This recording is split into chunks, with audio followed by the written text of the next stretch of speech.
Hello, today I'm joined by my guest Jamie Winch from the Land Registry. How are you doing, Jamie? Yeah, morning, David. Nice to meet you. Very well, thank you. I didn't use your full title there, but I'm going to Senior Stakeholder and Innovation Manager, and also the holder of the longest business card in the industry. Um, Exactly. Jamie, it's great to have you here today. Obviously, Land Registry is something that feels part of our DNA as estate agents. It's something that is coursing through our blood. We've used it for so many years, but indirectly. So I think it's probably fair to say that most estate agents don't have a relationship with the land registry that extends beyond perhaps, once we get to a conveyancing process and solicitors then have to get involved. And so this is a refreshing way to sort of meet the land registry, get to know Yeah. a little bit about them. And I've seen you pop up at conferences. So I bumped into your guys very, very friendly at PM1, Yeah. Property Mark Smart. 1. You Yeah. were there as well. So I just want to say it's great to have you guys out in the open. Yeah. And it's a really good point, actually, David. Land Registry, has been around for forever. I haven't quite been around forever, but, a fair few years myself now as well. And you're absolutely right. For estate agents, we've always been there providing that, that title information, that certainty on, you know, the ownership and provenance of ownership of land, and probably never had to have a relationship, with direct relationship with the estate agent because we provide those information services, at the start of a transaction and then underpin everything at the end when we update the land register. So obviously our life has changed as well, and there's a constant sort of changing landscape of legislation and various different things that are they start out as good practice and they come in as rules later on. And so we get this thrown at us from time to time, and we've been through certain iterations of it. But obviously Yeah, material information is something that agents are under pressure to get right. And absolutely. Yeah. it makes a lot of sense when you think about it because really we're selling people probably the most expensive asset they'll ever purchase in their life, and they're right to want more information when you think about it. Yeah, I mean, we hear it all the time, and we were involved in discussions with the market when material information guidance came in from trading standards a few years ago as well. And you hear all the time, don't you, David? The biggest purchase you make in your life, is that property, isn't it? And you often still hear that it's also the most stressful purchase that you'll make in your life as well. And we at Land Registry, throughout our strategy, we want to support the market to make buying and selling homes, less stressful, and better for everyone. So particularly today, we're going to be focusing on your local land charges service. We are, yes. And for those people who are unfamiliar with that, could you give us a little bit of an overview of what it is that it entails? Yeah. I'm cheating because I've tried and tested it myself today. And I'm glad you've been on and created an account and actually you know what I'm going to be talking about Yeah. today, which is always refreshing, isn't it? Yeah. So, I mean, Land Registry has been responsible for maintaining the land register and provided that state guarantee of title, for over 160 years now. Local land charges is another statutory register, and it's part of what's traditionally called the local search in a transaction. So it's ordered at present by the buyer's conveyancer, and it's split into two parts. You've got your LLC 1, as it's often referred to, and your Con 29, which is your inquiries of a local authority. So back in 2013, Land Registry built a prototype to see if they could actually hold this statutory register because of variations in service provision that were being identified by the market. And it actually came about from our advisory council. So members of our advisory council back in 2013 reported variations in the speed at which the local searches returned, the cost differentiation, so from £6 up to £80 for it as well, and just inconsistencies in how the data provided. So we changed legislation back in 2016 under the Infrastructure Act, which now makes Land Registry the registering authority for all local land charges. And local land charges are things like planning restrictions, planning prohibitions, financial charges, tree preservation orders, Yeah. listed building status, conservation area. So a whole range of charges that actually, like the land register, they sort of entries on the land register, they bind successive owners. So it's a critical search. It's a critical service. It's been around since 1977, and there are variations that existed. So we're looking to remove those variations as well, and create and build the government's first truly digital and spatially enabled register. So that's very important. So you've got more and more local authorities that have kind of been migrating their data over to this, and it's growing.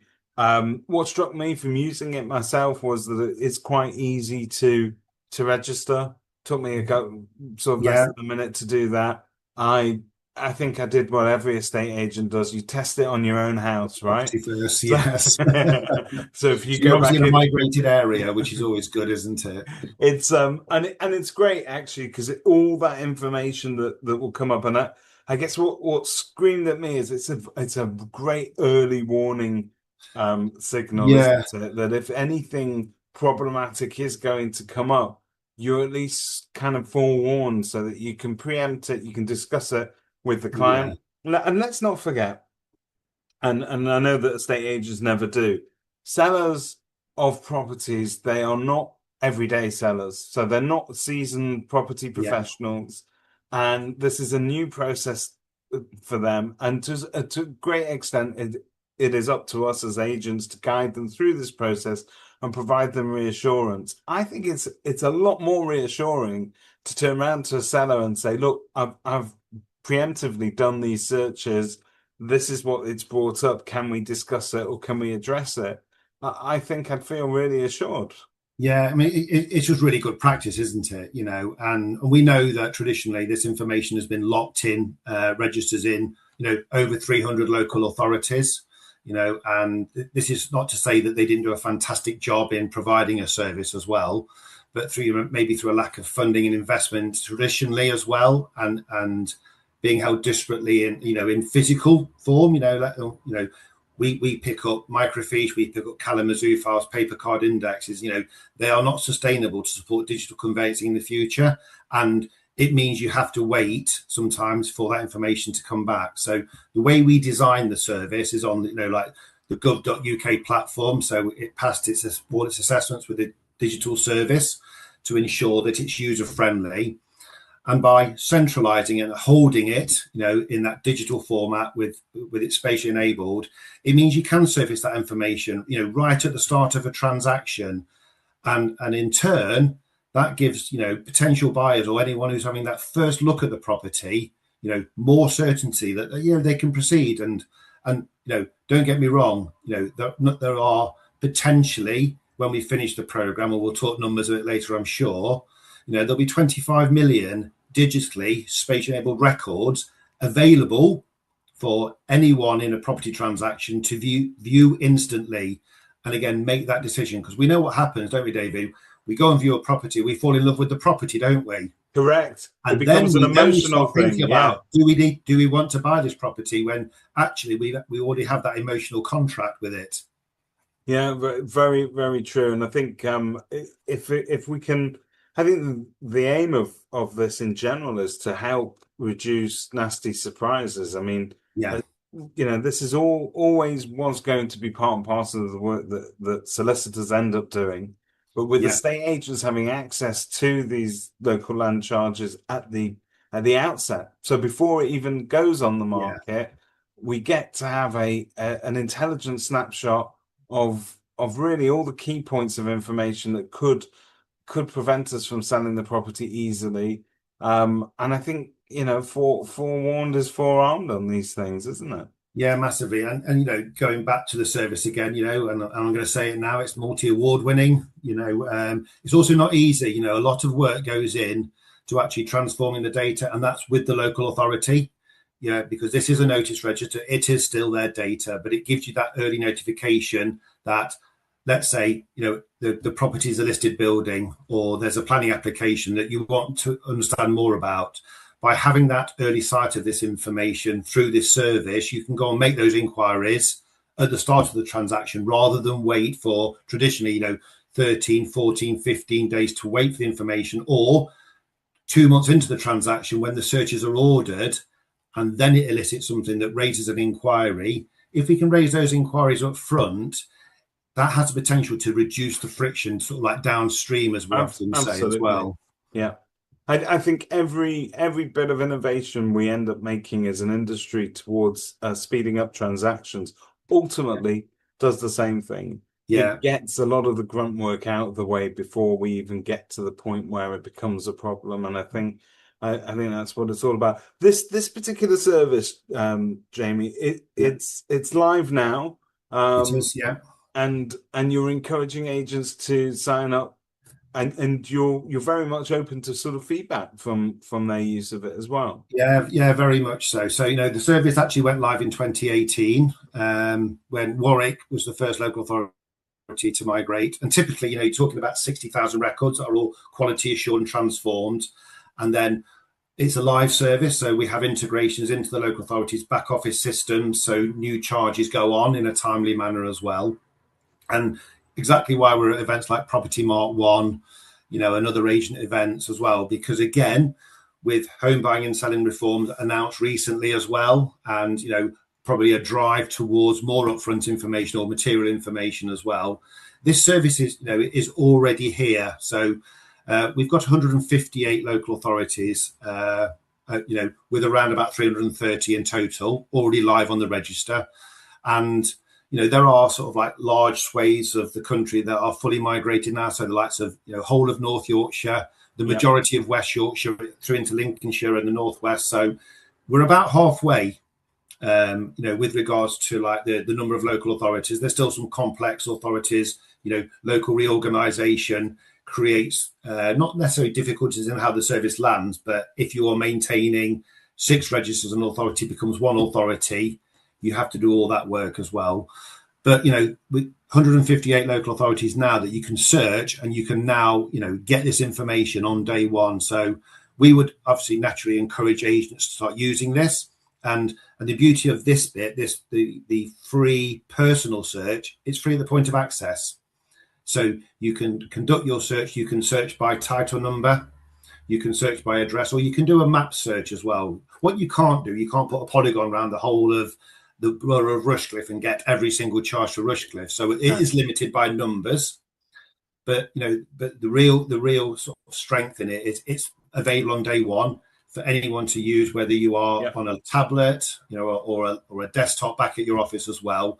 And you can do that search, and and in front of your client or your prospective client, you'll say, "Let me go and have a quick look at this for you," and you can do that sort of live search with them. I was going to say it's because it's so easy to use and because it's so responsive and quick. I would consider that actually to be quite a good thing to pull out on a valuation or a market appraisal. If you're in the living room, you could say, "Listen, we pride ourselves on trying to get this right.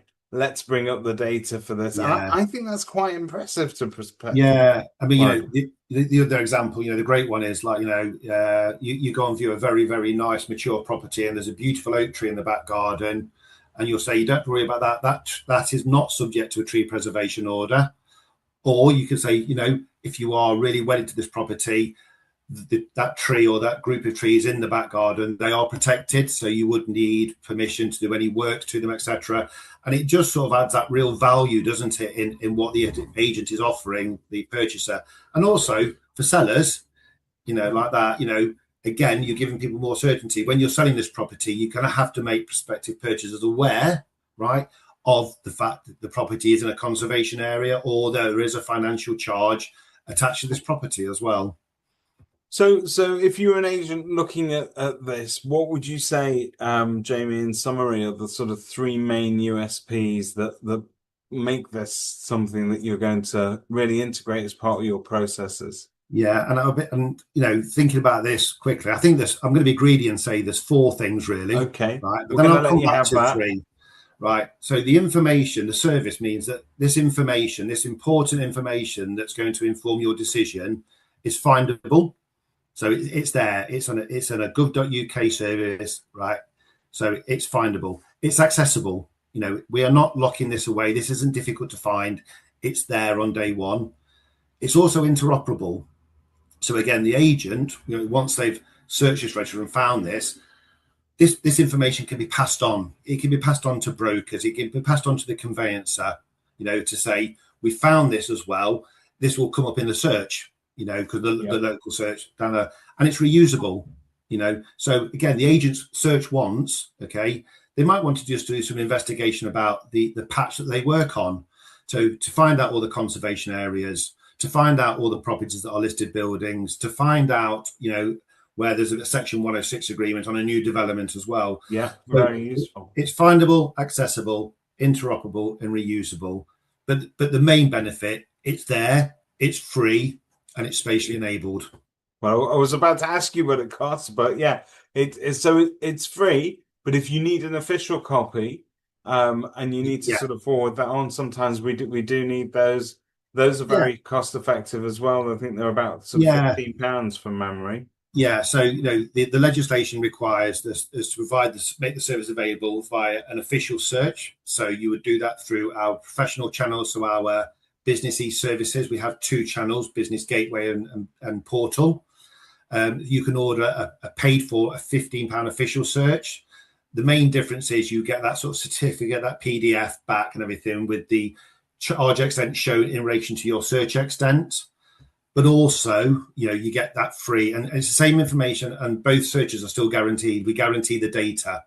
So an important part of taking on responsibility for local land charges is that if you conduct a search and a charge exists and it's not revealed, then the customer is entitled to compensation. And so we assume that responsibility, working in partnership with the local authorities. But again, there are certain transactions, it might be high value commercial, where the conveyancer will choose to order a £15 official search for their and it might be their own preference. Sometimes some lenders don't accept personal searches at the moment, so there are choices, but certainly for agents, to do that initial investigation on the property, we're absolutely recommending you go and use that free personal search service on gov.uk.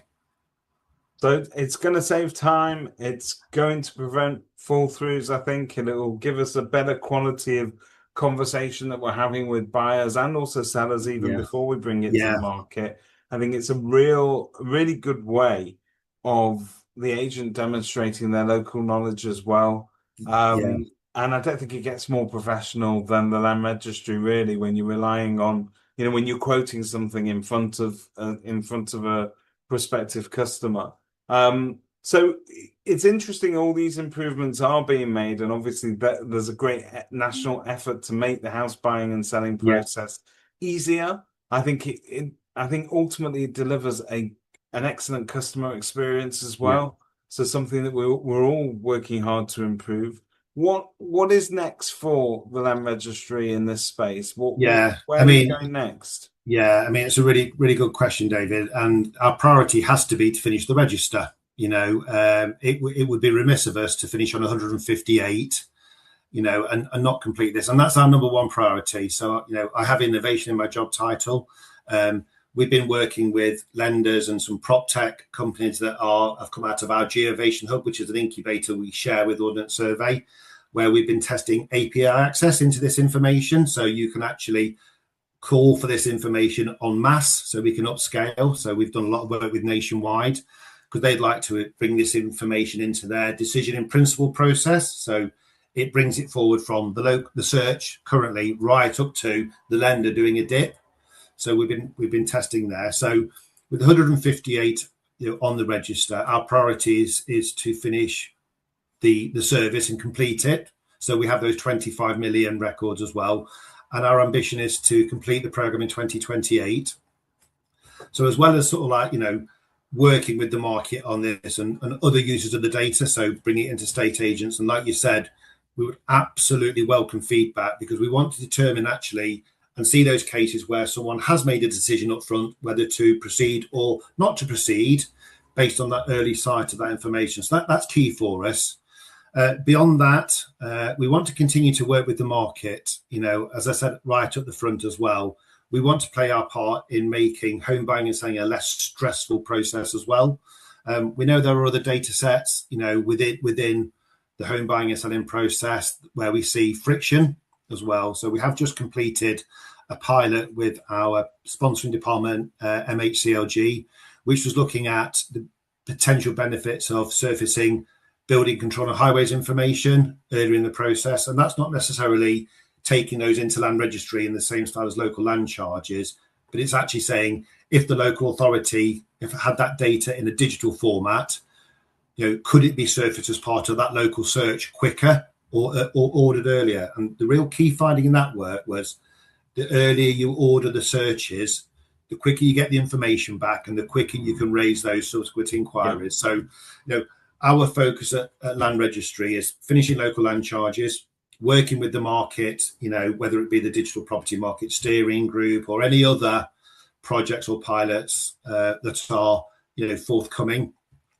But also we're going to focus on starting to create a geospatial land register. So very much like local land charges, can you imagine a future where you've got a completely digital geospatial land register? And the only other priority is that we've made a commitment to work on a new register called contractual controls.